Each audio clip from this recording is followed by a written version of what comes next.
नमस्कार साथियों।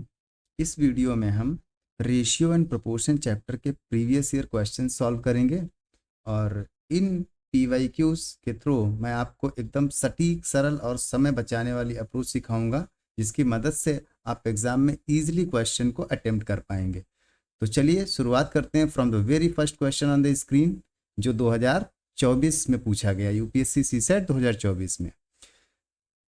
एक व्यक्ति 3 वस्तुएं पी क्यू आर 3330 रुपये में खरीदता है। यदि पी की कीमत आर से 25% अधिक है और आर की कीमत क्यू से 20% अधिक है, तो पी की कीमत क्या है? तो ऐसे क्वेश्चन को आप कैसे अप्रोच करेंगे? सबसे पहले तो इसको हम रेशियो में कन्वर्ट कर लेंगे। पी और आर का कंपैरिजन सबसे पहले दिया है, मतलब पी जो है वो आर से 25% अधिक है। दैट मीन्स कि अगर आर 100 है तो ये कितना हो जाएगा? 125। ओके, तो ये रेशियो कितना आएगा आपका? 5:4। लेकिन मैं रिकमेंड करूंगा कि आप कैसे करें, 25 की फ्रैक्शनल वैल्यू क्या, परसेंट की फ्रैक्शनल वैल्यू क्या होती है? 1/4। ओके, तो आप ऐसे लिखें पी और आर को, और ये क्या है? अधिक है ना? 1/4 ज़्यादा है, तो आप क्या करेंगे? यहाँ प्लस का साइन लगाएंगे, 4 में +1 ऐड करेंगे, 5 हुआ। तो ये 4 पार्ट आप किसे देंगे? आर को देंगे, जिससे कंपेयर किया जाता है, और 5 पार्ट किसे देंगे? जिसका कंपेरिजन किया जा रहा है। अब ये क्यों रिकमेंड करते हैं? क्योंकि कई बार ऐसा होता है कि आपको परसेंटेज की वैल्यू एकदम फ्रैक्शनल दे दी जाती है, फ्रैक्शन में, ठीक है? 16 होल्ड 2/3, 33 होल्ड 1/3, जिनका आप फ्रैक्शनल वैल्यू इजीली लिख सकते हैं, है ना? तो फ्रैक्शनल वैल्यूज के थ्रू आप रेशियो में इसको कन्वर्ट कर सकते हैं, जो कि सबसे सही तरीका है, ठीक है? तो ऐसे इस क्वेश्चन में आपको आसान दिख रहा है, बाकी जो है कई क्वेश्चंस आपको मुश्किल भी हो जाते हैं। तो हम कैसे करेंगे इसको? अब रेशियो आपने निकाल लिया 5:4 पी और आर में। ऐसे ही हम निकालेंगे कि जो आर की कीमत है वो क्यू से 20% अधिक है। तो देखो, आर की कीमत जो है वो क्यू से 20% अधिक का मतलब 20% का मतलब होता है 1/5, ठीक है? तो 1/5 अधिक है तो प्लस करेंगे, 516 है ना? तो क्या हो जाएगा? आर की कीमत कितनी हो जाएगी? 6 हो जाएगी, और क्यू की कीमत कितनी हो जाएगी? 5। क्यू से कंपेयर किया गया, इसीलिए हमने डिनोमिनेटर दिया है, और जिसका कंपेरिजन किया जा रहा है उसको हम ये वाला पार्ट दे देते हैं, बढ़ा करके या घटा करके। यहाँ पर मैं आपको 3 चीज़ें सिखाने चाहूँगा। क्या, जैसे क्या क्या दिया हो सकता है कि P is 25% more than Q। तब आप कैसे लिखते हो कि P और Q, मतलब ये हो गया आपका 1/4, 415, ठीक है? तो यहाँ पर P और Q का रेशियो कितना हो जाएगा? 5:4 हो जाएगा, ठीक है? दूसरा, अगर यहीं पे दिया हो P is 25% less than Q, then क्या लिखोगे? यही 1/4 आपका क्या हो जाएगा? 1/4, या माइनस में 4, तो 4 - 1 कितना होगा? 3। तो P और Q का जो यहाँ पर रेशियो आएगा वो कितना आएगा? 3:4। ओके, ये लेस देन का हो गया। अब डायरेक्ट अगर लिखा होता कि P इज 25% ऑफ Q, है ना? तो क्या हो जाएगा? ये 25% होता है 1/4, तो 4 पार्ट किसको देंगे? Q को, जिससे कंपेयर किया गया। न्यूमरेटर किसे देंगे? P को, ठीक है, जिसका कंपेरिजन किया जाता है। तो P और Q का जो रेशियो हो जाएगा वो हो जाएगा हमारा 1:4, ठीक है? तो ये 3 चीज़ें आप याद रखिए, लेस देन, मोर देन और डायरेक्ट कंपेरिजन, ठीक है? तो ये आपका एग्जाम में बहुत बार पूछा जाता है। इस बार जो क्वेश्चन दिए गए हैं यूपीएससी सीसेट 2024 में, 2 बार ऐसे क्वेश्चन आपसे पूछे गए हैं, ठीक है?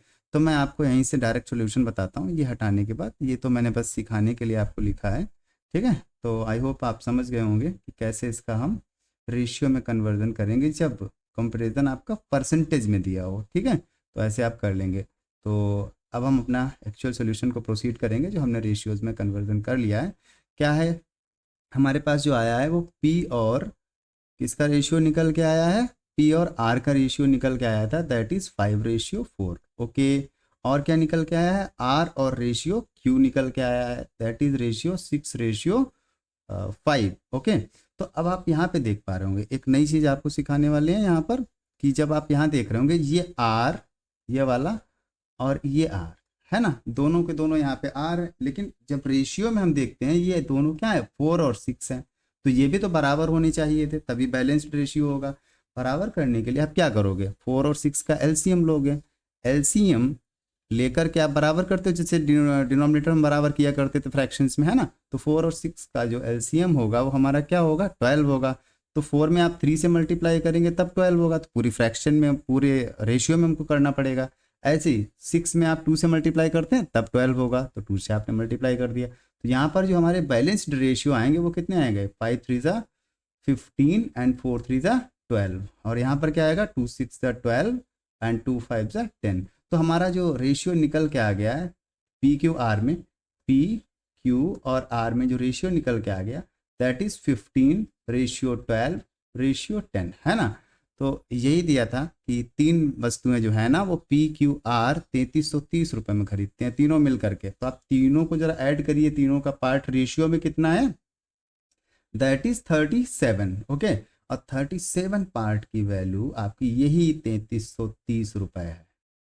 ठीक है, तो हम इसे कैसे फर्दर सॉल्व करेंगे, 37 पार्ट की जो वैल्यू है वो है 3330 रुपये।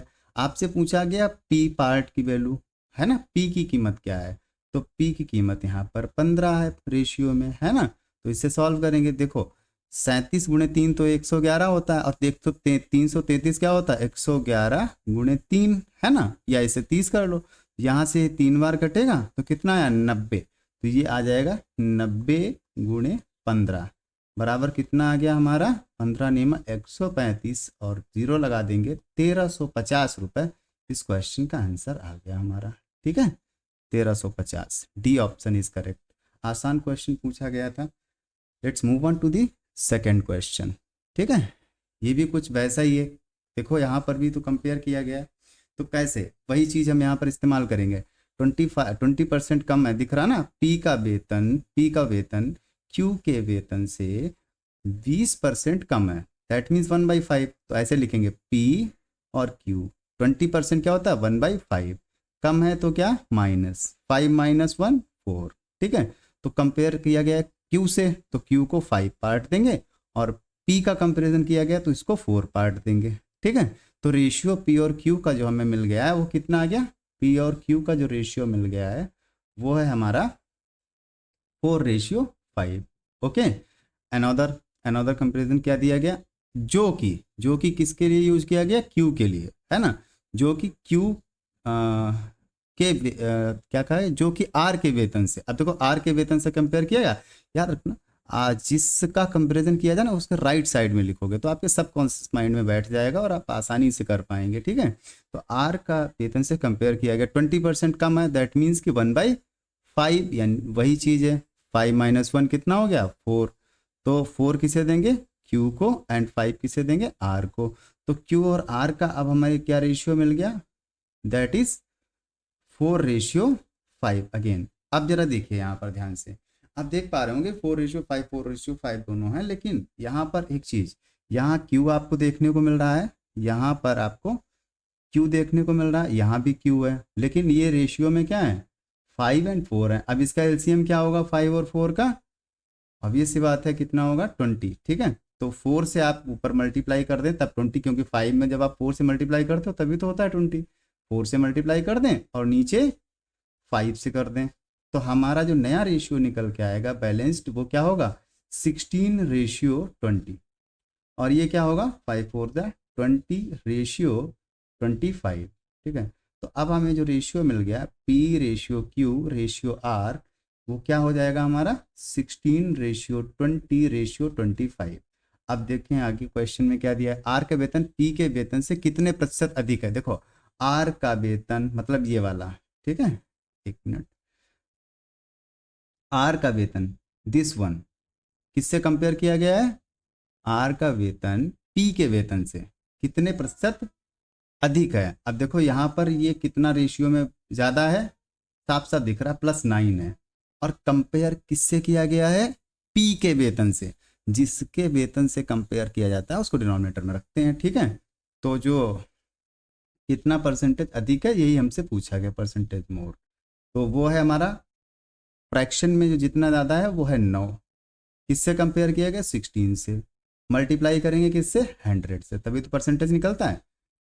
तो 9/16 इंटू 100% ये निकल के आएगा। सॉल्व करते हैं। 4 4 25 कितना कितना आया है हमारा? 225/4। सॉल्व करेंगे इसको तो 4 5 20 और कितना है 2 4 6 24, 1 बचेगा, डेसिमल लगाएंगे 10 हो जाएगा, 4 2 8 एंड 4 5 20। ठीक है, तो हमारा 56.25% कहाँ पर है? B option is correct for this question. ठीक है, आई होप आप ये समझ पाए होंगे। चलिए चलते हैं अगले क्वेश्चन पर, दैट इज क्वेश्चन नंबर 3। ये भी सीसेट 2024 का ही पूछा हुआ है। सब 2024 के क्वेश्चन हमने इंक्लूड किए हैं और 2023 के भी रहेंगे। मोस्ट इम्पॉर्टेंट क्वेश्चन हमने लिए हैं 2024 तक पूछे गए सारे के सारे। ठीक है, more than I think 21 questions होंगे और कुछ क्वेश्चंस मैंने यूपीएससी सीडीएस के भी इसमें इंक्लूड किए गए हैं, क्योंकि यूपीएससी सीडीएस के भी क्वेश्चन यूपीएससी सीसेट के लिए बहुत ज़्यादा इंपॉर्टेंट होते हैं, कई बार एज इट इज़ भी रिपीट हो जाते हैं। ठीक है, तो हम अपनी ये पीवाईक्यू सीरीज में यूपीएससी सीडीएस के क्वेश्चंस इंक्लूड करते रहेंगे। ठीक है, चैप्टर वाइज। तो तीसरा क्वेश्चन है, एक संख्या को गलती से 4 से गुणा करने के बजाय 4 से विभाजित कर दिया जाता है। इस गलती के कारण परिणाम में कितने प्रतिशत परिवर्तन होता है? देखो, एक नंबर कोई था, लेट सपोज कि x था। ठीक है, और उसको करना क्या था? उसको 4 से मल्टीप्लाई करना था। चलो 4 से मल्टीप्लाई करते हैं, और गलती से क्या कर दिया गया? 4 से भाग कर दिया गया। लो 4 से भाग कर दिया, तो ये तो हमारी एक्चुअल वैल्यू थी, है ना? ये क्या है? एक्चुअल है। और ये कैसी वैल्यू है? ये हमारी गलत वैल्यू है ना, रॉन्ग वैल्यू। भाई इसमें हमने गलती से 4 से गुणा किया है, तो ये हमारी एरर के साथ वैल्यू है। फाइनल वैल्यू जो हमारी आएगी वो ये है। ठीक है, इसमें क्या है? एरर भी इंक्लूडेड है, एरर है ना। सो बेसिकली क्या किया आपने? 4 से गुणा करना था और आपने 4 से भाग कर दिया। तो कैसे इसको सॉल्व करो? तो एक्स से एक्स तो कट जाएगा। तो अभी जो रेशियो हमारा बना वो 4:1/4। इसका हम इधर से क्या कर देंगे? मल्टीप्लीकेशन। तो ये रेशियो क्या आ जाएगा? 16:1। मतलब कि ओरिजिनल जो रेशियो था, ओरिजिनल जो वैल्यू बननी थी वो थी 16, और 1 कितनी गई है? वो है 1। ठीक है, तो अब इसमें एरर कितना हुआ? एरर आप साफ देख पा रहे होंगे, ये जो 15 का एरर है ना, यही तो हुआ है। गलती कितने की हो गई है? 15 की। ओरिजिनल वैल्यू कितनी थी? 16। तो हमें क्या कैलकुलेट करना है? परसेंटेज एरर कैलकुलेट करना है। ठीक है, तो परसेंटेज एरर कैलकुलेट करने के लिए क्या करोगे? Error upon original value. Error कितना है? 15। ओरिजिनल वैल्यू कितनी है? 16। 15/16 इंटू 100। ठीक है, अब इसे सॉल्व करेंगे तो कैसे सॉल्व करेंगे? 4 4 जा और 4 25 जा। इसे सॉल्व कर लो। 15 5 75, 15 2 30 और 7 37/4। सॉल्व करिए। 4 9 36, 4 3 12, 4 7 28, 4 5 20। 93.75%, यानी कि option D is correct for this question. ठीक है, तो उम्मीद है कि ये यूपीएससी 2024 के पूछे हुए तीनों क्वेश्चन आपको समझ में आए होंगे और आसान क्वेश्चन पूछे गए थे। ठीक है, चलिए बढ़ते हैं अगले क्वेश्चन पर, that is question number 4। If m is to n 1 is to 2 and p is to q 3 is to 4, then what is 2m plus 4p is to n plus 3q equal to? ठीक है, solve करते हैं। m is to n क्या है हमारा? 1 is to 2 है। And p ratio q क्या है हमारा? 3:4 है। हमको जो वैल्यू बतानी है वो है 2m plus 4p और अपॉन में क्या है? n plus 3q। ठीक है, तो देखिए जरा यहाँ पे इन दो रेशियोज को आप मिक्स नहीं कर सकते हो। क्यों नहीं कर सकते हो? क्योंकि इनमें कुछ भी कॉमन नहीं दिख रहा है। तो ऐसे क्वेश्चन में आप क्या करेंगे? वैल्यूज को एक्चुअल में एज्यूम करके लिखेंगे। ठीक है, तो इन्हीं रेशियो में वैल्यूज को ले लेते हैं। m और n को हम ले रहे हैं x एंड 2x सपोज कर लेंगे। ठीक है, और p q को क्या ले लेंगे? 3y and 4y। अब इन वैल्यूज को आप रख दीजिए। ठीक है, तो चलिए वैल्यूज को पुट करते हैं।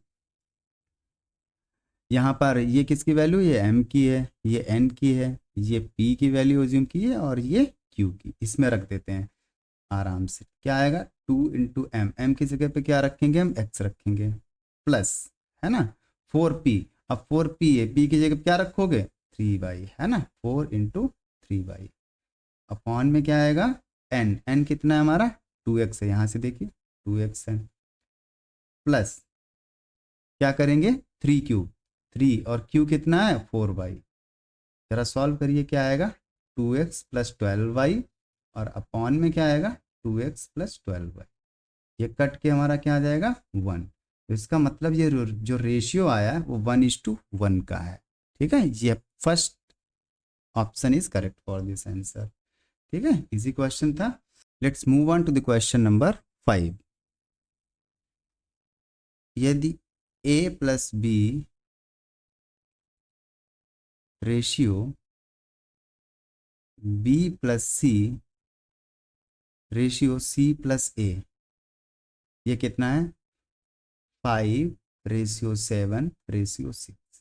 ठीक है, अब इसमें आपको क्या बताना, a minus b plus C ratio a plus b minus c. अब यहाँ से आप डायरेक्ट ऐसे नहीं बता सकते हो वैल्यूज रख करके, तो आपको क्या करना पड़ेगा, individually a ratio b ratio c निकालना पड़ेगा। कैसे निकालेंगे, अगर हम तीनों रेशियो को जोड़ दें a plus b, b plus c और c प्लस ए, तीनों को जोड़ें तो क्या आ जाएगा, देखो कितनी बार a है, 2 बार a आ रहा है तो 2a हो गया। इन सबको जोड़ रहे हैं हम, सबको क्या कर रहे हैं प्लस कर रहे हैं। ठीक है, तो a 2 बार है, b भी 2 बार है 2b हो गया, और c कितना है 2 बार, c भी है तो 2c हो गया।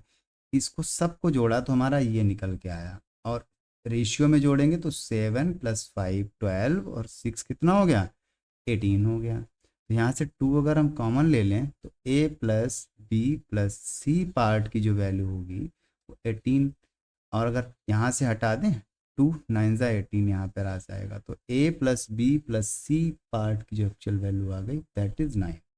अब आप इंडिविजुअली a b और c का रेशियो निकाल सकते हैं। कैसे, a ratio b ratio c, तो a का पार्ट क्या आएगा, अगर हम a प्लस बी प्लस सी से b प्लस सी हटा दें तो b प्लस सी वाला कौन सा पार्ट है 7 है, तो 9 में से 7 घटा दिया कितना आ गया 2, दैट इज a का पार्ट आ गया। ठीक है, अब अगर हमें b का पार्ट निकालना है तो हमें c और a का पार्ट हटाना पड़ेगा, दैट इज दिस वन। ठीक है, तो 6, 9 में से 6 गया 3। अब हमें अगर c का हिस्सा चाहिए तो a प्लस बी का हटा दो, दैट इज दिस, यानी कि 5, 9 में से 5 गया 4। तो हमारा रेशियो क्या आ गया, a ratio b ratio c that is 2:3:4। Okay, तो ये हमने निकाला। अब हम वैल्यूज़ को डायरेक्ट क्या कर देंगे, पुट कर देंगे किसमें, जो हमको ये दिया गया था। हमको रेशियो बेसिकली इसी का तो निकालना है, a minus b plus c is to a plus b minus c. तो a minus b plus c means क्या होगा आपका, a कहाँ पे है, a की वैल्यू है 2, माइनस बी कितना यानी 3, c कितना है 4। ठीक है, रेशियो इसमें क्या होगा 2 + 3 - 4। सॉल्व करते हैं, 4 × 6 - 3 3 होगा, और यहाँ पर 3 × 5 - 4 1। तो रेशियो क्या निकल के आया हमारा 3:1। यही हमारा आंसर है, सी ऑप्शन इज करेक्ट। ठीक है, उम्मीद है आप समझ पाए होंगे। Let's move on to the question number 6। काफ़ी अच्छा क्वेश्चन पूछा है CDS में। 9400 रुपये को PQR के बीच इस प्रकार वितरित किया जाता है कि यदि उनके संबंधित शेयरों से 93 रुपये, 24 रुपये और 55 रुपये काट लिए जाएं तो उनके पास 3:4:5 के अनुपात में पैसा होता है। ठीक है, तो पहले तो क्या करेंगे, 9400 जो रुपये हमारे पास है इसमें से कितना निकाल लिया जाए, 93 रुपये निकाला जाए, 24 रुपये निकाला जाए और 55 रुपये निकाला जाए। तीनों को जोड़ करके हम पहले निकाल लेंगे, उसके बाद में तो ये 3:4:5 के अनुपात में पैसा बचेगा ना, तो ये निकाला गया सबके में से, किस, ये P के शेयर में से निकाला गया, ये Q के शेयर में से और ये R के शेयर में से। तो हम सबसे पहला काम तो ये करेंगे, निकाल लेंगे इसमें से पैसा।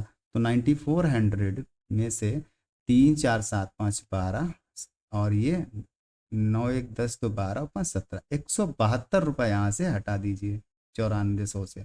तो कितना आएगा, 10 में से 2 जाएगा 8 और 9 में से 7 गया 2 और 3 में से 1 गया 2 और यहाँ पर 9, यानी 9228 रुपये उसके पास अब है, जो कि किस रेशियो में है, जो कि 3:4:5 में है। ठीक है, तो अब टोटल हमारे पास कितना है 9228। अब इसको हम अगर ऐड करें तो कितना आएगा 437 + 5 12, यानी इस 12 पार्ट की वैल्यू 9228 है। तो 1 पार्ट की वैल्यू कितनी हो जाएगी, कितना जाए 12 7 84 और बचेगा कितना 8, तो 12 6 72 बचेगा कितना 10, 12 9 100, 769 1 पार्ट की वैल्यू हो गई। आपसे पूछा गया पी का हिस्सा, तो पी का हिस्सा कितना आएगा हमारा, पी तो यही है ना पहले नंबर पे, पी ये वाला क्यू का है और ये आर का है। तो 3 पार्ट की वैल्यू आपसे बतानी है, आपसे पूछी गई है ना 3 पार्ट की, तो कैसे निकालोगे 769 × 3, तो कितना आ जाएगा 3 9 27, 2 कैरी 3 6 18, 2 20 है ना, और 2 कैरी 3 7 21 2 23। तो ऑप्शन नंबर ए हमको यहाँ पे सही आंसर मिल गया ये वाला। ठीक है, इस तरीके से आप रेशियो को हैंडल कर सकते हैं, काफ़ी अच्छा क्वेश्चन पूछा गया था ये। ठीक है, आगे बढ़ते हैं क्वेश्चन नंबर 7 की तरफ। अ सम of ₹2500 is distributed among x, y and z in the ratio 1/2, 3/4 and 5/6. What is the difference between the largest share and the smallest share? तो लार्जेस्ट एंड स्मॉलेस्ट शेयर में आपको क्या बताना है, डिफरेंस बताना। सबसे पहले तो रेशियोज को हम क्या कन्वर्ट कर ले, नॉर्मल रेशियोज में, फ्रैक्शन में सारे के सारे दिए गए हैं, है ना। कैसे करते हो आप, 2 4 और 6 का आप एलसीएम लेते हो और इंडिविजुअली सब में मल्टीप्लाई कर देते हो, एलसीएम जिस नंबर से करना हो। ठीक है, तो 2 4 और 6 का एलसीएम 12 आएगा, तो सब में आप क्या करेंगे 12 से मल्टीप्लाई करेंगे, 1/2 × 12, 3/4 × 12 और 5/6 × 12। ठीक है, सॉल्व करिए, 2 6 यानी 6, 4 3 रेशियो 9 और ये 6 2 कितना आएगा 5 10। तो 6:9:10 इसमें रेशियो हमारा बन गया। अब क्या बताना है कि अधिकतम अंश और न्यूनतम अंश के बीच में अंतर क्या है, अधिकतम कौन सा है 10 है मैक्सिमम, ओके, और मिनिमम कौन सा है दिस वन। इसमें आपको क्या बताना है, डिफरेंस बताना है। ठीक है, तो डिफरेंस इसके बीच में क्या आएगा, डिफरेंस कितना आएगा 4 का डिफरेंस है। तो सबसे पहले तो ये देखिए कि टोटल कितना था, टोटल यानी कि जो 10 + 9 19 और 6 25 पार्ट की वैल्यू कितनी है ₹2500 है। ओके, तो आप 1 पार्ट की वैल्यू डेफिनेटली यहाँ से दिख रही है 100 रुपीज़ होगी। तो आपको पूछी गई 4 पार्ट की वैल्यू, यही तो आंसर होगा, दैट इज 400 रुपीज़ इसका आंसर हो जाएगा। ठीक है, this one is correct answer for this question. उम्मीद है कि आपको समझ में आया होगा। Let's move on to the question number 8। What happened, 9 हो गया, okay. Two numbers x and y are respectively 20% and 28% less than a third number z। ठीक है, 2016 का पूछा हुआ क्वेश्चन है। एक जैसे क्वेश्चन हमने इंक्लूड किए हैं ताकि अच्छी खासी प्रैक्टिस हो जाए आपकी, और ये क्वेश्चन कभी भी आपके आ सकते हैं किसी भी एग्जाम में। ठीक है, तो x और y हैं, x है और y है, इधर लिख लेते हैं। किसी तीसरी संख्या z से, इसका भी कंपेरिजन z से किया गया, इसका भी z से किया गया। 20% था, 28% कम है, तो 20% की फ्रैक्शन वैल्यू आपको आसानी से पता है 20/100 यानी 1/5 होता है। इसका क्या आता है 28/100, इसको जब सॉल्व करेंगे तो ये जाएगा 7/25। ठीक है, ये तो सबसे पहले काम करना है आपको। अब देखना कि यहाँ पर जो वैल्यूज हैं यानी x 1/5 क्या है, कम है, दोनों केस में क्या कम है, तो माइनस ही तो लगाएंगे। यहाँ पर कितना कम है 7/25। तो 25 से 7 जब माइनस करेंगे तो कितना आएगा 18। यहाँ पर कितना आएगा 4। तो x के लिए आप 4 दोगे और कंपेयर किससे किया गया, इसको डिनोमिनेटर देते हैं। ठीक, यहाँ पर भी वैसा ही करेंगे, 25 इसको दे देंगे और यहाँ पर 18 हो जाएगा। तो हमको फाइनली रेशियोज क्या मिल गए हैं, x रेशियो जो z मिला है वो हमको मिला है 4:5 और हमको जो y रेशियो z मिला है दैट इज 18:25।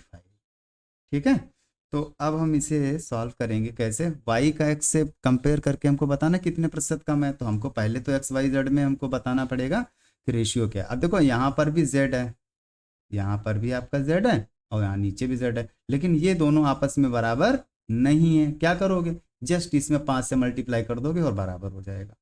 क्या होगा 20:25 और अपॉन में क्या आ जाएगा 18:25। अब जरा देखो, हमें x और y में कंपेयर करना, तो x का पार्ट ये वाला है और y का पार्ट ये वाला है और रेशियो हमारा बैलेंस हो चुका है ना। तो x जो है y से कितना प्रतिशत कम, सॉरी y जो है वो x से कितना प्रतिशत कम है। आप यहाँ पे देख सकते हो कितना कम है, इन दोनों के बीच का जो डिफरेंस है वो कितना निकल के आ रहा है, दैट इज 20। और कंपेयर किससे किया गया है, x से किया गया। तो हम परसेंटेज जो लेस है, कितना कम है, वो हम कैसे बताएंगे, जितना कम है दैट इज 2, है ना। और कंपेयर x से किया गया तो अपान में 20/100, तो कितना आ जाएगा ये 10%। ये आंसर हो गया है, ठीक है, इसका 10% आंसर हो जाएगा। Let's move on to the question number 9। P Q की तुलना में 3 गुना तेजी से कार्य करता है, जबकि P और Q एक साथ मिलकर R की तुलना में 4 गुना तेजी से कार्य कर सकते हैं।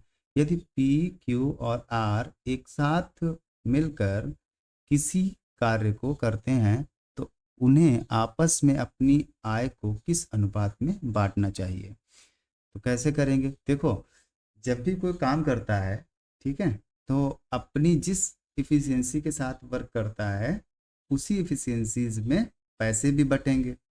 ठीक है, तो हम पहले इफिशियंसीज में रेशियोज को निकाल लेंगे, कन्वर्ट कर लेंगे। कैसे, पी क्यू की तुलना में 3 गुना, पी जो है क्यू की तुलना में 3 गुना, 3 गुना क्या होता है 3/1, है ना। तो क्यू को क्या देंगे हम, क्यू का हिस्सा 1 है और पी का कितना है 3 हो जाएगा, 3:1। देखो यही तो, आप पी क्यू की तुलना में 3 गुना तेजी से कार्य कर रहा है और ये हम क्या निकाल रहे हैं, इफिशियंसीज में रेशियो। ठीक है, तो जबकि P और Q एक साथ मिलकर R की तुलना में, देखो P और Q एक साथ मिलते हैं तो जो R की तुलना में है वो कितना अधिक काम करते हैं, 4 गुना तेजी से काम करते हैं, मतलब 4/1, है ना। तो एक तो हम देंगे R को, डिनोमिनेटर वाला पार्ट हमेशा इसको देते हैं, इसमें भी वही किया था। तो ये तो इसको दिया हमने R को, और इसका क्या हो जाएगा पार्ट P+Q का, दैट इज 4। तो अब यहाँ पर कैसे बैलेंस करोगे आप, ये रेशियो निकल के आए ना, ये वाला भाई रेशियो किसका है, ये P, ये हमारा है P/Q का, और ये वाला जो हमारा आ गया है दैट इज P+Q/R का है। ओके, इतनी बात समझ में आई होगी। तो यहाँ पर हम कैसे, ये जरा देखो, इसको इसको जोड़ो तो क्या है, ये ऐड करने पे क्या P+Q बनता है, और यहाँ पर ये P+Q का पार्ट है, तो इससे जब जोड़ेंगे तो कितना आएगा 4, और यहाँ P+Q का पार्ट ऑलरेडी 4 है। तो रेशियो क्या हम कह सकते हैं कि पहले से बैलेंस्ड है, यस और नो, कह सकते हैं आराम से। तो यहाँ पर जब आप जोड़ते हैं, फिर से देखिए P और Q की इफिशियंसी जोड़िए, कितना आ रहा 4, और P+Q की यहाँ पर इफिशियंसी कितनी है 4 है, तो रेशियो हमारे कैसे हैं, बैलेंस्ड हैं। तो इसी रेशियो में हमको क्या करना पड़ेगा, पैसा भी बांटना पड़ेगा। तो हमें बेसिकली P/Q/R बता देना है, कितना होगा हमारा P हमारा 3 है, रेशियो 1:1 R हमारा ये। तो इस रेशियो में उनको पैसे बांटने चाहिए। ठीक है, ये हमारा कौन सा ऑप्शन सही है, that is option number A. ठीक है, let's move on to the question number 10। 500 metre की दौड़ में बी ए से 45 मीटर आगे से प्रारंभ करता है, लेकिन ए दौड़ जीत जाता है, जबकि बी अभी भी 35 मीटर पीछे रहता है। तो दौड़ कितनी है, 500 मीटर की है। ठीक है, ये 500 मीटर की दौड़ है टोटल। और बी जो है वो ए से 45 मीटर आगे स्टार्ट करता है। बी पहले से ही एज ले लेता है 45 मीटर की, ठीक है, यहाँ से यहाँ तक, और ए यहाँ रहा होगा। और क्या करता है, बी अभी भी 35 मीटर पीछे, ए दौड़ जीत जा रहा है, ए यहाँ पहुँच जा रहा है पूरा, और बी अभी भी कहाँ है, 35 मीटर पीछे है बी यहाँ पर। तो अब आपसे ये कहा गया है कि यह मानते हुए कि दोनों एक ही समय दौड़ना प्रारंभ करते हैं। देखिए यहाँ पर एक ही समय, यहाँ पर भी ए के लिए जितना टाइम था उतना ही बी के लिए टाइम था, लेकिन बी उसी समय में 35 मीटर पीछे रहता है और ए जीत जाता है एज लेने के बावजूद भी, कितना, 45 मीटर की। तो इसका मतलब ये हुआ कि कोई दो ऑब्जेक्ट जब सेम टाइम पर दौड़ना शुरू करते हैं, ठीक है, एक पीछे रहता है या यह हो सकता है दोनों सेम टाइम में पहुंचे, या आगे या पीछे रह सकते हैं, तो इनके बीच में जो डिस्टेंस का रेशियो होता है ना, जैसे ए ने जो लेट्स सपोज ए है ये बी है, तो ए के बीच ए ने जो डिस्टेंस डबल की और बी ने जो डिस्टेंस डबल की है, ठीक है, दोनों का लेट्स सपोज ये ए रेशियो बी आया, तो इनकी जो स्पीड का रेशियो होता है, इनकी स्पीड का रेशियो जो होता है वो भी क्या होगा, वही सेम रहेगा, ठीक है, ए रेशियो बी।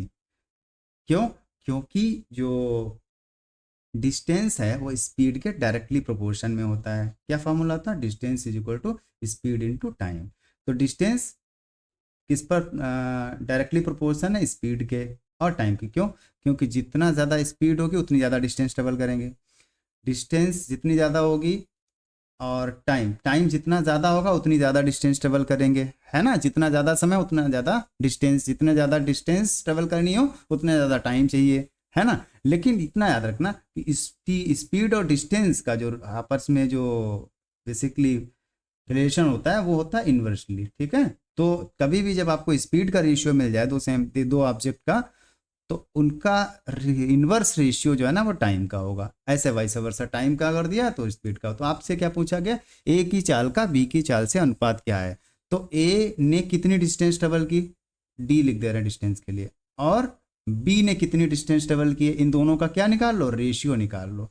तो ए ने तो भैया पूरा 500 मीटर ट्रेवल किया है, और बी ने कितना ट्रेवल किया है, बी ने मात्र यहाँ से देखो 45 मीटर तो ये हटा दो, 35 वो हटा दो, यानी 45 50 80 हटा दो, इसने सिर्फ 420 मीटर ही ट्रेवल की। तो इनकी जो डिस्टेंस का जो रेशियो आया वो कितना आया है, सॉल्व करते हैं, 0 0 घटा, और ये 25 रेशियो 21 आया। और चूंकि अभी समझाया मैंने डिस्टेंस स्पीड के डायरेक्टली प्रोपोर्शन में होता है, तो यही इनके स्पीड का भी रेशियो हो जाएगा, ठीक है। ए की जो स्पीड है और बी की जो स्पीड है, इन दोनों का रेशियो हमारा 25:21 हो जाएगा। ए की ये ऑर्डर भी याद रखना क्वेश्चन करते समय, हो सकता है पहले बी दे दिया जाए B:A, तो हमारा आंसर 21:25 आ जाएगा। तो इस चीज़ का विशेष ध्यान रखना है। आई होप कि मैं आपको ये समझा पाया। चलते हैं अगले क्वेश्चन पर, क्वेश्चन नंबर 11, ठीक है। वैसा ही कुछ है, दो व्यक्ति हैं ए और बी, किसी वृत्तीय मार्ग पर दौड़ रहे हैं। प्रारंभ में बी ए से आगे है, एक वृत्तीय मार्ग है, सर्कल बनाने की कोशिश करते हैं, ओके, ध्यान दीजिएगा, बहुत अच्छा क्वेश्चन है।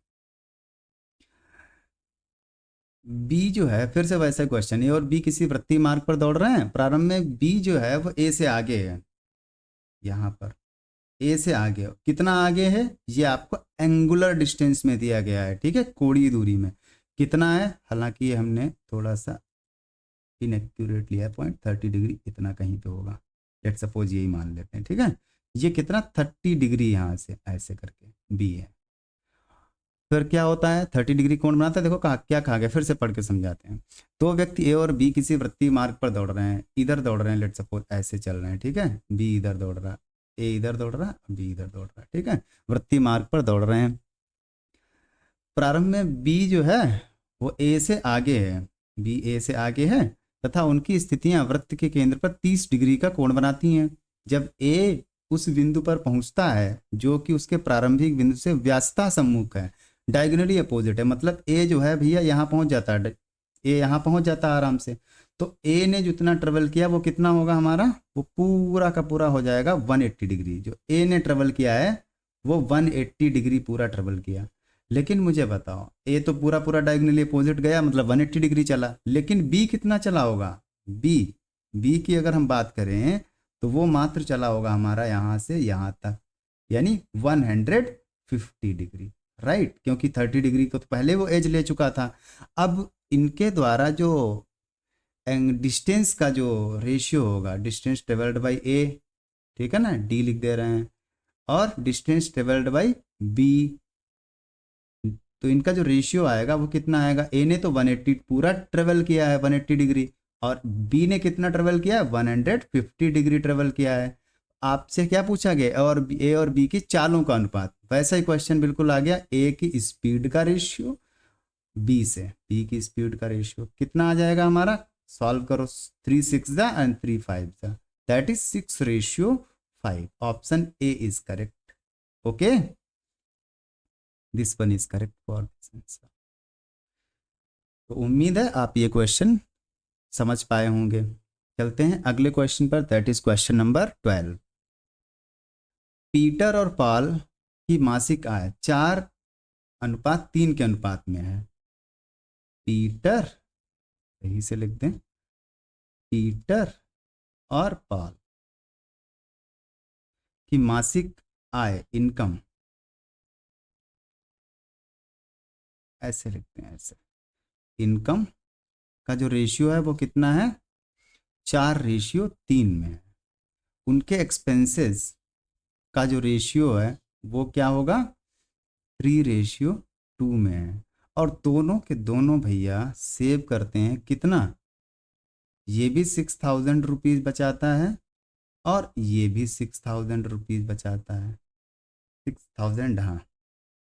तो मुझे बताइए कि यहाँ पर जब बचा रहा है, इसका मतलब एक सेविंग क्या होता है, इनकम माइनस सेविंग्स क्या होता है, savings is equal to income minus expenditure, है ना, यही तो होता है। तो यहाँ पर रेशियो में देखें क्या हमारे रेशियो ऑलरेडी बैलेंस्ड हैं या नहीं है, और अगर नहीं है तो हम बैलेंस्ड करेंगे सबसे पहले। तो क्या होगा हमारा, 4 - 3 अगर हम करेंगे तो यहाँ पर आएगा 1, ओके, 4 - 3 यहाँ पर, और यहाँ पर करेंगे 3 - 2, ये भी -1, मतलब कि बराबर बराबर बचा रहे हैं, और रेशियो में भी बराबर बराबर बच रहा है। इसका मतलब है कि रेशियो हमारा कैसा है, बैलेंस्ड है, ठीक है।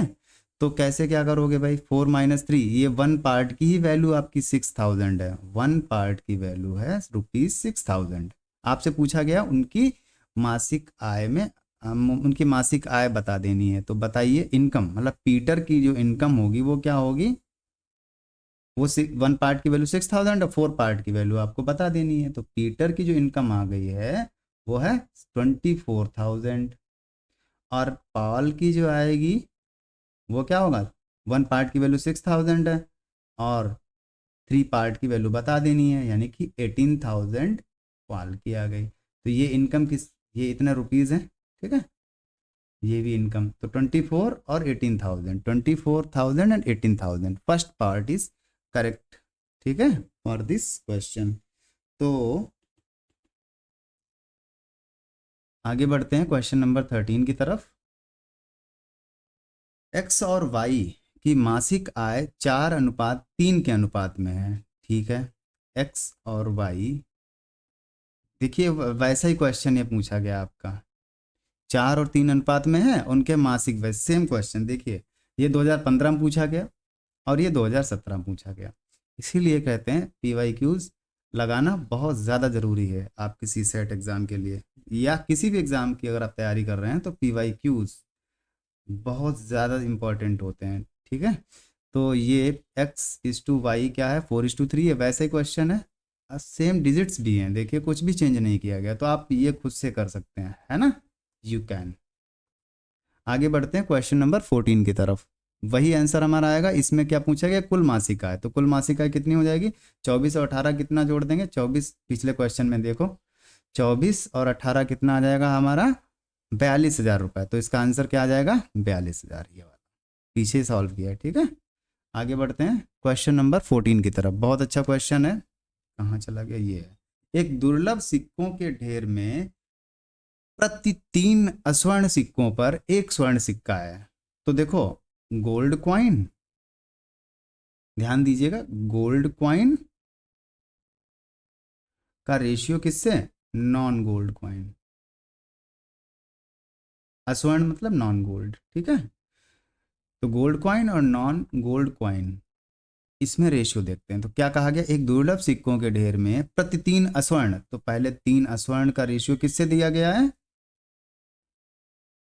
इसको थोड़ा सा सही से लिखते हैं, ठीक है। तो इसको हम लिखेंगे GC, ठीक है, और इसको लिखेंगे हम NGC, ठीक है, आप ध्यान रखिएगा। तो कैसे, गोल्ड कॉइन और नॉन गोल्ड कॉइन का जो रेशियो है वो कितना है भैया, नॉन गोल्ड के 3 सिक्के हैं तो गोल्ड कॉइन 1 है, यही तो कहा गया है। ढेर में 10 सिक्के और डाल दिए जाते हैं, क्या किया जाता है, इसमें +10 सिक्के डाल दिए जाते हैं, ये नहीं स्वर्ण सिक्के है ना, गोल्ड कॉइन इसमें ऐड कर दिए जाते हैं। तो जो नया रेशियो हो जाता है, ये तो हमारा ओरिजिनल रेशियो है, ठीक है, ये हमारा कैसा है, ओरिजिनल। तो जो न्यू रेशियो हो जाएगा वो कितना हो जाएगा, किसका, गोल्ड कॉइन का नॉन गोल्ड कॉइन से जो रेशियो हो जाएगा 10 गोल्ड कॉइन डालने के बाद में वो 1:2 हो जाएगा।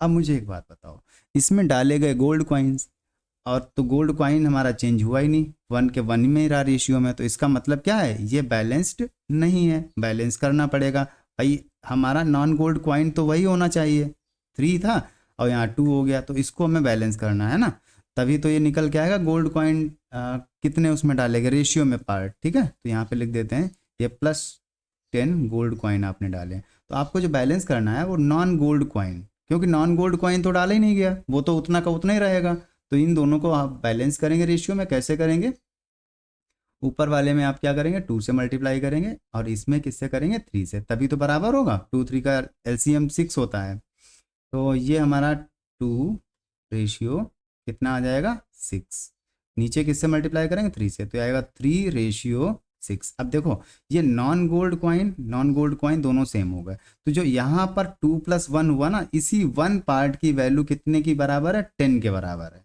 तो 1 पार्ट की वैल्यू है 10 के बराबर। आपसे पूछा क्या गया, इस सूचना के आधार पर ढेर में कुल सिक्कों की संख्या अब क्या हो जाएगी, मतलब 10 जोड़ने के बाद आपसे किस पार्ट की वैल्यू पूछी गई, इस पार्ट की, 6 + 3 9 पार्ट की वैल्यू पूछी गई है, ठीक है, 9 पार्ट की।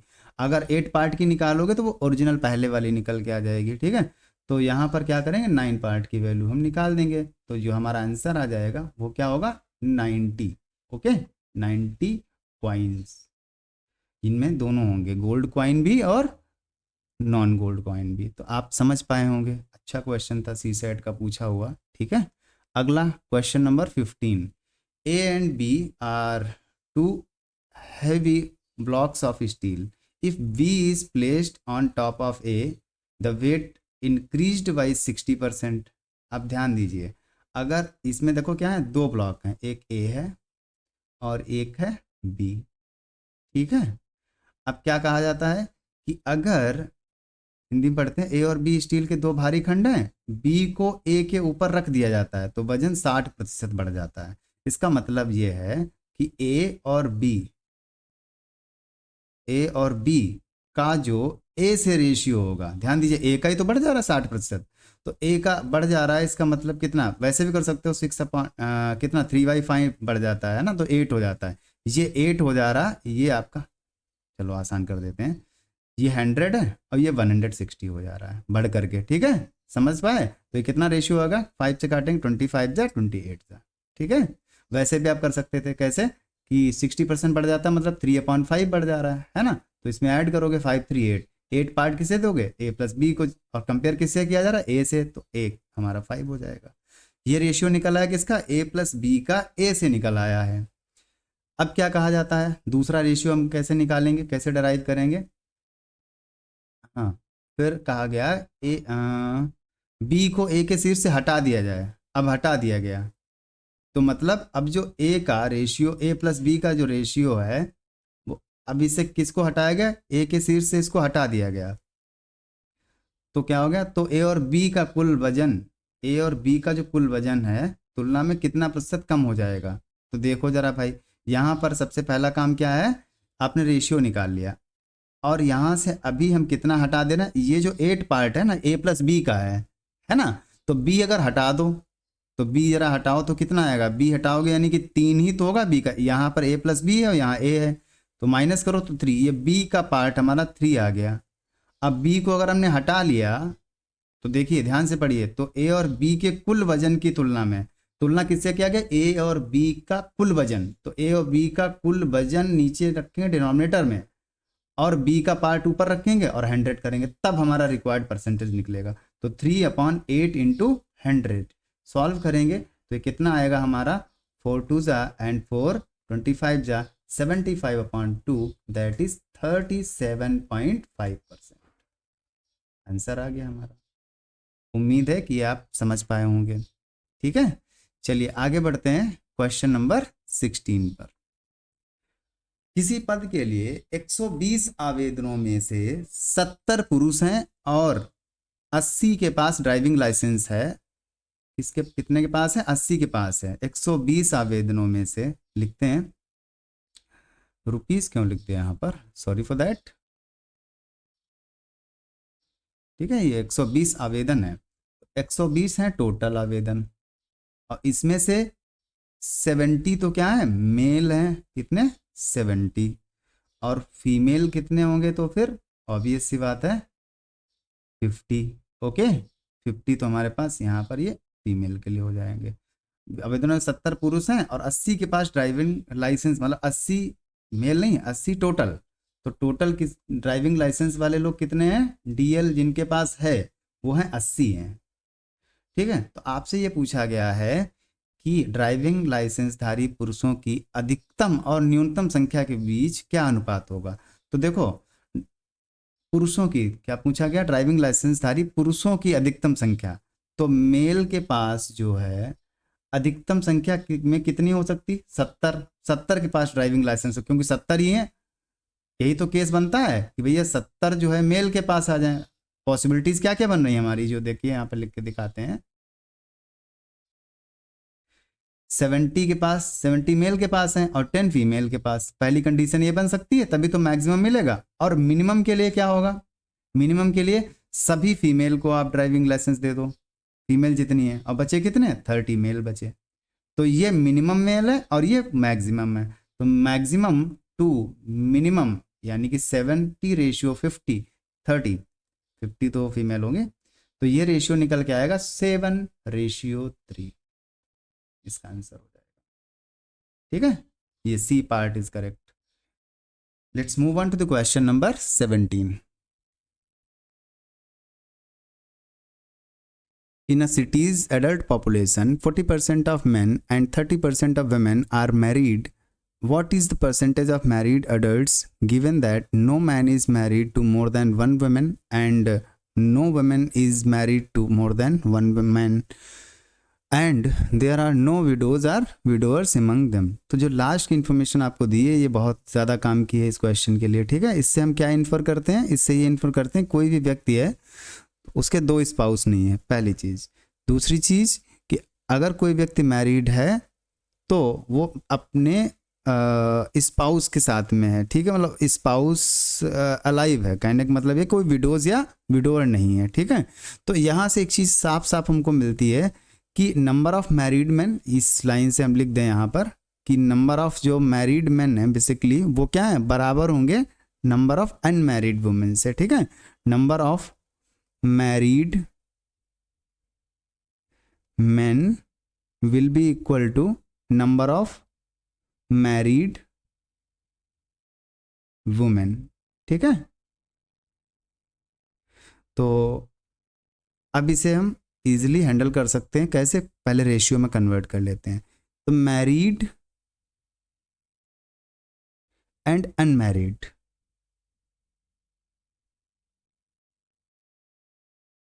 दोनों का रेशियो निकाल लेते हैं। किसका, मेल का पहले निकालते हैं। तो मेल का रेशियो क्या होगा भाई, 40% मैरिड हैं तो ऑब्वियस सी बात 60% अनमैरिड होंगे, तो रेशियो क्या आ जाएगा, 2:3। ऐसे ही फीमेल का 30% मैरिड हैं तो 70% अनमैरिड होंगे, तो रेशियो क्या हो जाएगा, 3:7। ठीक है, तो ये रेशियो हमारे पास आया और हम पहले ही ये चीज़ निकाल चुके हैं कि नंबर ऑफ मैरिड मैन यानी कि this part should be equal to this part of ratio. तो इनको बराबर कैसे करेंगे, ऊपर 3 से मल्टीप्लाई कर दो और नीचे 2 से मल्टीप्लाई कर दो, then we shall get balanced ratio. कैसे, 3 2 ज़ा 6 एंड 3 3 ज़ा 9, ये कितना आएगा, 2 3 ज़ा 6 एंड 2 7 ज़ा 14। अब ये वाले जो हैं पार्ट, ये मैरिड पार्ट है ना, मैरिड वाला 6 6 मेल एंड फीमेल, और ये कैसा है, अनमैरिड वाला है। तो दोनों को जरा जोड़ते हैं, 6 6 12 क्या आ गया, मैरिड वाला पार्ट आ गया, और अनमैरिड 23। तो आपसे पूछा गया है कि मैरिड एडल्ट की परसेंटेज बताना है। देखो ये यहाँ पे देखो, married, what is the percentage of married adults. तो मैरिड एडल्ट का जो पार्ट आया रेशियो में, दैट इज 12, अनमैरिड का पार्ट है 23। अगर अनमैरिड से आपसे पूछा गया होता तो 12/23/100 कर देते, लेकिन आपको किससे पूछा गया, टोटल से। तो जब इन दोनों को जोड़ेंगे तो टोटल क्या आएगा हमारा, टोटल आएगा 23 + 12 35। ओके, तो आप परसेंटेज निकालोगे, कैसा, परसेंटेज ऑफ मैरिड एडल्ट, क्या निकल के आएगा आपका परसेंटेज यहां से, ये आएगा 12/35 × 100। चलिए सॉल्व करते हैं इसको। तो कैसे, 5 7 ज़ा 5 20 ज़ा, तो ये आ जाएगा 240/7। फ्रैक्शन में मिक्स फ्रैक्शन में कन्वर्ट करेंगे तो कैसे आएगा, 7 3 ज़ा 21, 7 4 ज़ा 28 और 2/7। ये हमारा 34 होल 2/7 इस क्वेश्चन के लिए हमारा आंसर हो गया। ठीक है, B part. So now let's move on to the question number 18। बहुत ही अच्छा क्वेश्चन है। एक विद्यार्थी परीक्षा के 6 प्रश्न पत्रों में बैठता है। प्रत्येक प्रश्न पत्र के लिए अधिकतम अंक जो है ना वो एक समान है, बराबर है। इन प्रश्न पत्रों में उसके प्राप्तांक 5:7:7:8:9:10 के अनुपात में है। कुल मिलाकर उसने 60% अंक प्राप्त किए। उसने कितने प्रश्न पत्रों में अधिकतम अंकों के 60% से कम प्राप्त किए, ये बताना है। तो अगर हम देखें सभी प्रश्न पत्र हमारे कितने, फर्स्ट नंबरिंग कर दें, 1 2 3 4 5 और 6, इनका रेशियो क्या क्या दिया गया, 5 ratio 6 ratio 7 ratio 8 ratio 9 ratio 10। सबको जोड़ते हैं, अगर हम सम करते हैं, सम, अब ये रेशियो किसका है, ये उनके प्राप्तांक का है, ऑब्टेन्ड मार्क्स का है। ठीक है ना, तो सबका अगर हम sum of obtained marks, sum of obtained, ये प्राप्तांकों का ही होगा ना, ऑब्टेन्ड मार्क्स, ये किस में निकालना है, रेशियो में, इन रेशियो, नॉट एग्जैक्ट। ये कितना आ रहा है हमारा, जोड़ो जरा, 5 + 6 + 7 + 8 + 9 + 10, this will become 5 6 11 7 18 8 26 9 35 और ये 10 है, तो इट विल बिकम 45। ठीक है, 45 है। और साफ साफ ये कहा गया है कि ये जो है ना, कुल मिलाकर एक समान लाता है, तो कुल मिलाकर उसने 60% अंक प्राप्त किए। ये किसके बराबर होगा, ये 60% के बराबर है। तो अगर हम यहाँ से टोटल मार्क्स निकालना चाहें, टोटल मार्क्स अगर हम निकालना चाहें तो कैसे निकालेंगे, तो निकालेंगे भैया 45 जो है वो है 60% की वैल्यू, आपको 100% की वैल्यू निकालनी है। जिस प्रतिशत की वैल्यू दी होती है उसको डिनोमिनेटर में रखते हैं और जिसकी पूछी जाती है उससे हम मल्टीप्लाई करते हैं। ठीक है, तो ये काटेंगे 23 ज़ा एंड 25 ज़ा, 315 ज़ा। हमारे पास रेशियो में जो पार्ट आया है टोटल मार्क्स का, दैट इज क्या आया, 75। ठीक है, तो 45 उसने रेशियो में पार्ट लिया, तभी तो 60% हुए। तो 75%, 75 जो है ना, ये कितना है, total marks of all 6 paper, 6 के 6 पेपर का है। तो 1 पेपर का कितना आएगा, फुल मार्क, भाई ये सब एक समान है ना, ये तो कहा गया है, full marks for each paper, her paper के लिए क्या आएगा, 75 को आप क्या करो, 12 से, कितने से, 6 से भाग दे दो, कितना आएगा, 6 × 6 6 3 6 2 12 6 5 30, यानी 12.5 आ गया। ठीक है, अब कहा गया इसका भी 60% से कम, तो 12.5 का क्या निकालो, 60%। देखो क्या कहा गया, कुल मिलाकर उसने कितने प्रश्न पत्रों में अधिकतम अंकों के 60% से कम अंक प्राप्त किए, तो 12.5 का 60% क्या आएगा, 60% ऑफ किसका, 12.5 क्या आएगा, ये क्या आएगा यहाँ पर, ये आएगा आपका 12.5 का 60%, 60/100 सॉल्व करेंगे, 23 जा 25 जा 5 से इसको सॉल्व करेंगे तो ये 2.5 आएगा, यानी 7.5। तो 7.5 से किस में कम है, देखो पहला तो इसी में कम है, 5 मार्क्स हैं, दूसरा इसमें भी कम है, तीसरा इसमें भी कम है, इसके बाद सब में क्या है 60% से अबव, यानी 7.5 से अबव है। तो इसका आंसर क्या हो जाएगा, दिस पार्ट, यानी कि 3 पेपर ऐसे हैं जिसमें उसने 60% से कम अंक प्राप्त किए। ठीक है, कैसे किए एक बार और बता देते हैं आपको कि सारा हमने क्या निकाल लिया ऐड करके, sum of obtained marks in ratios निकाला, 45 आया, और ये था 60% का बराबर, 60% के बराबर था, तो हमने टोटल मार्क्स निकाल लिए, कितने निकल गया है इसमें से 75। ठीक है, अब 75 को आपने 6 पेपर में उसको डिस्ट्रीब्यूट कर दिया इक्वल इक्वल में, तो जब डिस्ट्रीब्यूट किया तो 12.5 यहाँ पर आया। ठीक है, ये देखो 12.5 आया।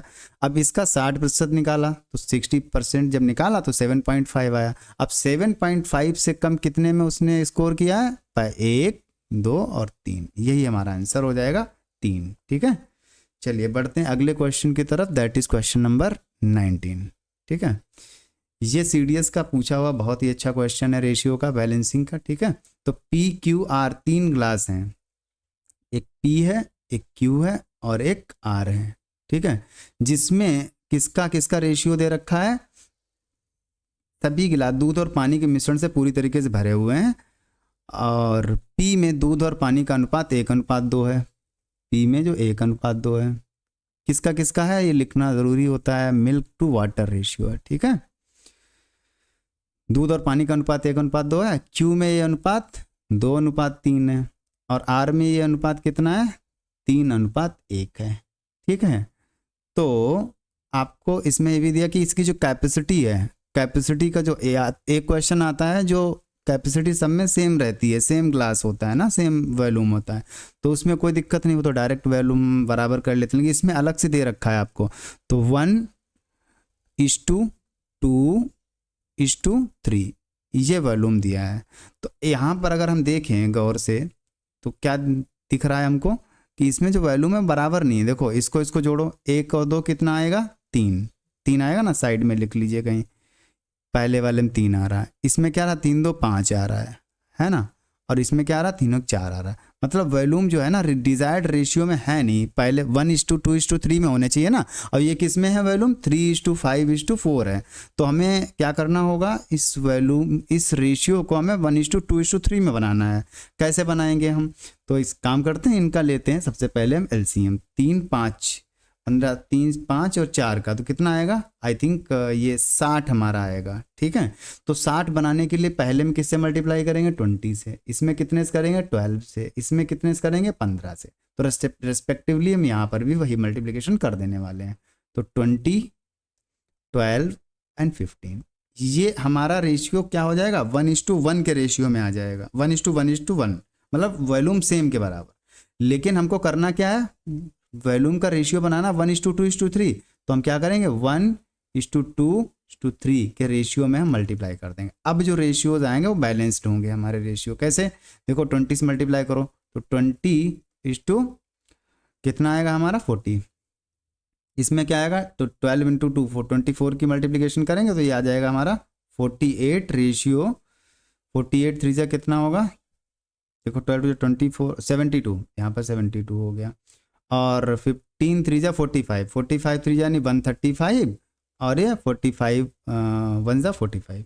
तो अब देखो जरा 40 20 60 और 48 72 यानी 120, और 135 और कितना आएगा 45 180। अब ये जो रेशियो है ना, तो ये कैसे हो गए हैं, 1:2:3 के रेशियो में होगा। देख लो 40 + 20 60, दूसरा वाला 120, इसके बाद वाला लास्ट वाला क्या हो जाएगा आपका, ये हो जाएगा 180। तीनों का जरा निकालो रेशियो, 1:2:3। ठीक है, तो अब हमारे रेशियोज बैलेंस्ड हो गए, इसका कोई काम नहीं बचा। ठीक है, ये कैलकुलेशन पार्ट था हमारा। अब सुनो क्या बताया गया हमसे, ये मिल्क है, ये वाटर है, हमसे पूछा गया है कि कंटेनर डाल दिया, तो कंटेनर में दूध और पानी का अनुपात, अब ये तीनों को जो है ना एक ही मिला दिया गया, तो तो अब बताओ क्या इसमें अनुपात होगा, तो मल्टीप्ली क्या करेंगे हम, एडिशन कर लेंगे सबका, मिल टोटल कितना है 8 5 13, 1 कैरी 2 1 3 4 7 3 10, 1 कैरी यानी कि 203, और ये कितना आएगा 2 5 7 सॉरी 7 आएगा, और 7 4 11 यानी 117। तो पहला वाला हमारा आंसर इसका करेक्ट है। ठीक है, 203 रेशियो 117। ठीक है, so let's move on to the question number 20, और ये हमारा आज का लास्ट क्वेश्चन होगा। ठीक है, 2022 का पूछा हुआ है। ₹1840 के एक बिल का ₹50, ₹20 एंड ₹10 के डिनोमिनेशंस में जो है पेमेंट करना है, भुगतान किया जाना है। कुल मिलाकर 50 नोट काम में आए। कितने टोटल काम में लाने हैं, 50 नोट, इससे ज़्यादा नहीं काम में आए। ठीक है, तो अब मुझे बताइए इसमें क्या पूछा, निम्नलिखित कथनों पर विचार कीजिए। तो 50 वाले 25 नोट, पहला स्टेटमेंट जरा देखते हैं। 50 रुपए के 25 नोट अगर हैं, कितना का 50 रुपए वाले, ₹50 के अगर 25 नोट हैं तो ये कितना अमाउंट हो गया, आई थिंक 1250, राइट। और अब हमारे पास 25 नोट तो हमने यूज कर लिया, अब 25 नोट और यूज करने हैं। तो क्या अब बताओ ये पहले तरीके से पेमेंट पॉसिबल है, क्योंकि तीन ही डिनोमिनेशन है, या तो 20 है, तो 10 है, या तो 50 है। 50 का हमने यूज़ कर लिया, 25 नोट, और नोट हमको 50 ही रखना है, 50 नोट ही काम में लाने हैं। तो 25 नोट को अगर हम मैक्सिमम डिनोमिनेशन यानी कि 20 भी दे दें, और तो भी ये कितना बनने वाला है 500। तो इन दोनों को जोड़ा तो क्या निकल के आएगा, दैट इज 1200 प्लस 500 कितना आ जाएगा 1750। 1750 आया तो, और हमें करना कितना था 1840। तो पहले तरीके से तो पेमेंट नहीं किया जा सकता है। ठीक है, दूसरा तरीका देखते हैं। दूसरा तरीका क्या है, ये दूसरा तरीका बता रहे। दूसरा ऑप्शन, सेकंड ऑप्शन क्या कह रहा है कि ₹20 वाले 35 नोट चलो ले लेते हैं। टोटल हमको 50 रखने हैं ना, 50 नोट। तो इसमें क्या है भाई, सेकंड पार्ट के लिए 20 नोट ले लिए हमने, 35 नोट लिए यानी ₹20 के। तो अब कितने होगा, ये 700 होगा। अब मान लो हमारे पास 15 नोट बचे हैं, वो हम मैक्सिमम डिनोमिनेशन का ले रहे हैं, 50 का ले रहे हैं। लेट सपोज 50 का लिया, क्या हमारा पेमेंट इसमें अब हो पा रहा है, 50 के हमने लिया तो भी तो 750 यानी 1450 ही रुपए हुए।